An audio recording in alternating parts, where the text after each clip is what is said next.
Pessoal, na nossa série de vídeos aqui sobre planejamento sucessório, hoje eu vou tratar uma questão bem interessante, bem legal aí, que gera muita dúvida e muita consulta por parte das pessoas, que é a questão do testamento, tá? De quando vale a pena fazer um testamento.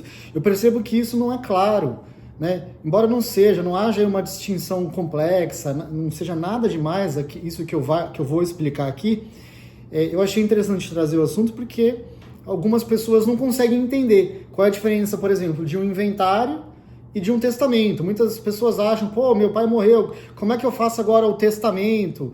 Ou vice-versa, né? A pessoa quer fazer um testamento e fala, pô, eu quero fazer o inventário com a pessoa ainda viva.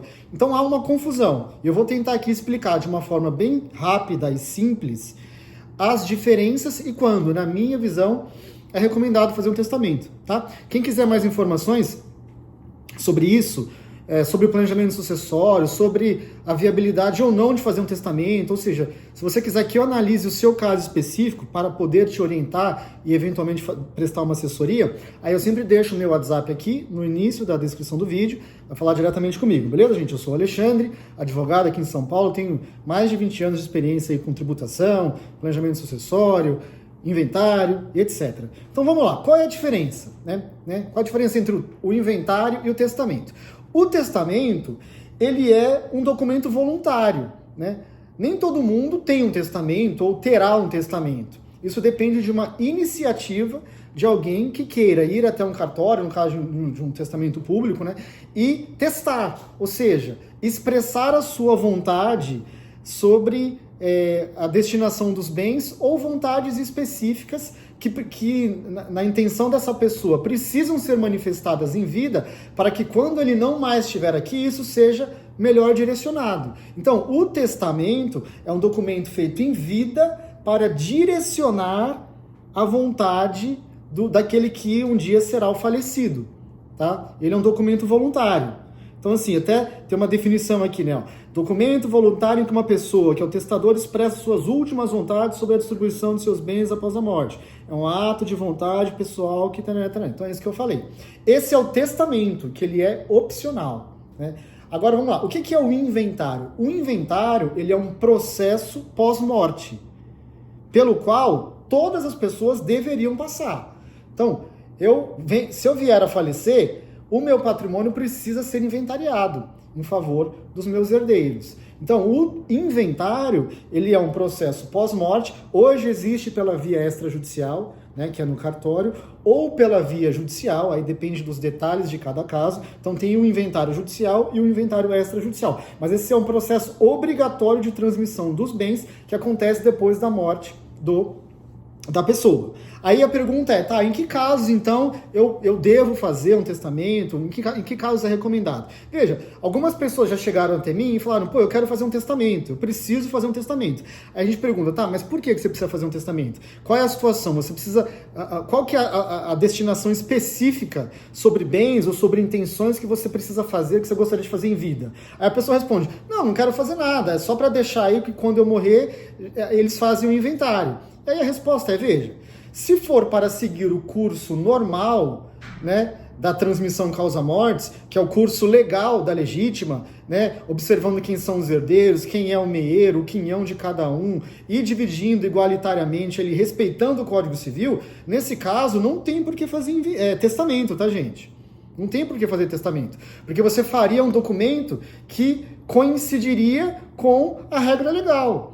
Seria como fazer algo que diria, olha, faça o inventário com base no Código Civil, com base na legislação. Não existe isso, não tem por que fazer isso. Então, esse é o cenário em que não há por que fazer testamento. Agora eu vou falar em que casos deve-se avaliar e seria recomendado fazer um testamento. Fiz uma listinha aqui para ajudar, tá? Então veja, primeiro caso, se você quer beneficiar pessoas que não são parentes, né? Porque os não parentes, eles não estão na legítima legal. Então, se você deseja deixar bem para amigo, afilhado, organizações de caridade, o testamento é essencial, tá? Porque é ele que vai direcionar a sua vontade ali. Precisa fazer uma análise, tá, gente? Estou falando aqui os motivos em que é recomendado, mas depois precisa analisar. Não pode entrar na legítima, tem que ver se a parte disponível, isso tudo é coisa para olhar depois. Aqui eu estou levando informação e colocando os casos em que é recomendado. Então, esse é o primeiro, beneficiar pessoas que não são parentes. Próximo, Se você quer deixar bens específicos para pessoas específicas. Então, por exemplo, você quer deixar casa, você tem um patrimônio ali de alguns imóveis, você quer deixar um para um filho, outro para o outro, o carro e outro em valores em dinheiro para o outro. O testamento ele vai permitir essa customização. Tá? Esse direcionamento, ou seja, uma indicação de qual bem ficaria com quem. Veja, às vezes isso é um problema, tá? Que eu já vi acontecer aqui, da mãe que deixou um imóvel para um, imóvel para outro, imóvel para outro. Aí os imóveis eles sofrem valorizações diferentes, quando do falecimento, um acaba recebendo mais, porque o valor de mercado do imóvel que a pessoa recebeu é maior do que aquele que o outro filho que foi destinado para ele, mas que na época, quando a mãe fez o testamento, né, a mãe ou o pai, parecia ser algo equivalente. Então tem que tomar esse cuidado, mas esse é o item 2 aqui, tá? Item 3, que via de regra a gente acaba analisando e pode ser o caso de um testamento. É quando você está num segundo casamento e tem um relacionamento complexo, tá? Se você tem filhos de relacionamentos anteriores ou situações familiares complicadas, o testamento evita que você deixe aí alguém de fora ou crie conflitos, tá? Ele seria mais ou menos a sua voz quando você não mais estiver aqui. Esse é o item 3, tá? 4. Se você quer deixar instruções especiais, cuidados com animais de estimação, preferências sobre funeral e etc. Tá? Eu mesmo já passei por um caso que a pessoa deixou em testamento onde ela queria que fossem jogadas as cinzas. Tá? E para terminar, se você quer proteger o cônjuge, né, muitas vezes o testamento ele serve para direcionar liquidez, né? Liquidez para o cônjuge, que é a pessoa que viveu com você e você quer proteger e dar um suporte para ela. Então, tem isso, tá? Muitas vezes as pessoas usam o testamento para direcionar o usufruto de bem, né? Para gerar aí liquidez e proteção para aquela pessoa que viveu com você, que já é de idade mais avançada e que precisa de uma proteção maior. O testamento serve para isso. Então, gente, fico por aqui, tentei ser rápido, né?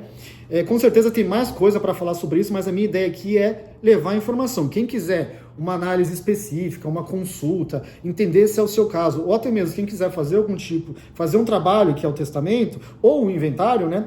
Aí o contato fica aqui, entre em contato comigo, a gente vai avaliar o seu caso para dar o melhor encaminhamento possível. Beleza, gente? Fico por aqui. Se inscreva no canal, curta o vídeo aí, compartilhe com um amigo e vamos que vamos. Um abraço, até mais.